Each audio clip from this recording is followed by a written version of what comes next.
رب اشرح لي صدري ويسر لي امري واحلل عقدة من لساني يفقهوا قولي. اللهم ربنا الهمنا رشدنا واعذنا من شرور انفسنا.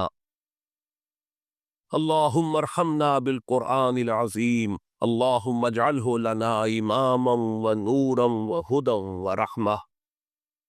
اللهم ذكرنا منه ما نسينا وعلمنا منه ما جهلنا وارزقنا تلاوته آناء الليل وآناء النهار واجعله لنا حجة يا رب العالمين آمین. قل انی امرت ان اعبد اللہ مخلصا لہ الدین، کہہ دیجئے اے نبی مجھے حکم ہوا ہے کہ میں اللہ کی بندگی کروں، اس کے لیے اپنی اطاعت کو خالص کرتے. یہاں میں چاہتا ہوں تھوڑی سی وضاحت کر دوں. دیکھیے عبادت کے آپ یوں سمجھیے کہ ایک عبادت کا ظاہر ہے اور ایک عبادت کی اصل حقیقت ہے. پھر یہ کہ ایک اس حقیقت میں بھی ایک روح ہے اور ایک اس کا جسد ہے، ایک اس کے رسومات ہیں. رسم کہتے ہیں کسی شے کی ظاہری شکل. عبادت کی رسم جس کو مراسم عبادت کہتے ہیں، یہ مراسم عبودیت کیا ہے؟ جس کی آپ عبادت کرتے ہیں، اس کے سامنے جھکتے ہیں، اس کے سامنے ادب کے ساتھ کھڑے رہتے ہیں، اس کے کچھ حمد کے ترانے گاتے ہیں، اس کے سامنے سجدہ کرتے ہیں. ان کو ہم کہیں گے مراسم عبودیت. رسم کہتے ہیں کسی چیز کی ظاہری شکل.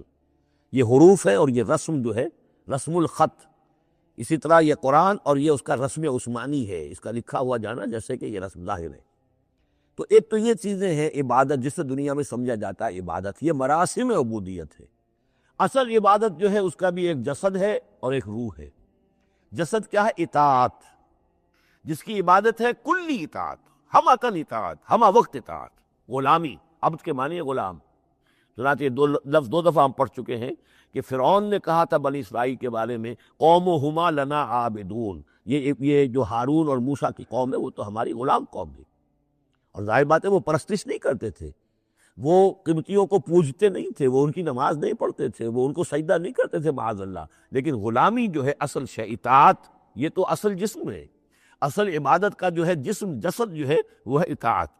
لیکن جو چیز اس اطاعت کو غلامی سے آگے بڑھ کر عبادت بنا دیتی ہے وہ اس کی روح ہے، روح محبت.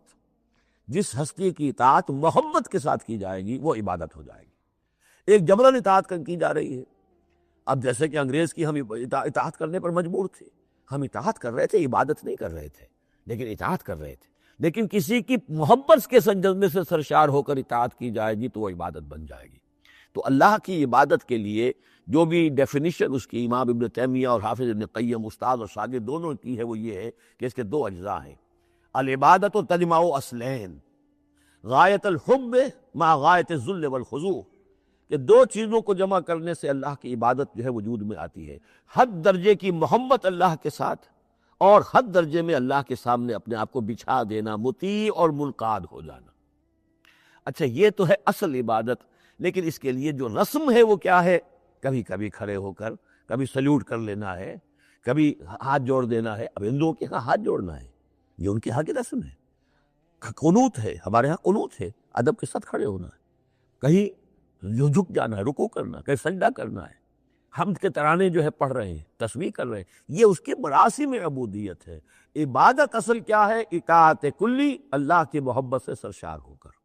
تو اس صورت کا جو عمود ہے وہ یہ ہے کہ اللہ کی عبادت کرو اس کے لیے اپنی اطاعت کو خالص کرتے ہو. اطاعت میں آپ نے کسی اور کو شامل کر دیا انڈیپینڈنٹ آف ہم، اللہ کی اطاعت سے آزاد مستقل بذات اطاعت، یہ شرک ہے. اور وہ اطاعت اللہ کو قبول نہیں.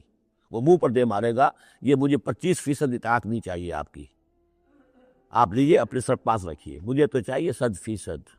ادخلوا فی السلم کافہ. اور ہم سمجھتے ہیں کہ ہم 5-10% بھی ٹرخا لیں گے اللہ تعالیٰ کو تب بھی ہمیں جنت وہ دے ہی دے گا. یہی ہے اصل میں ہمارا جو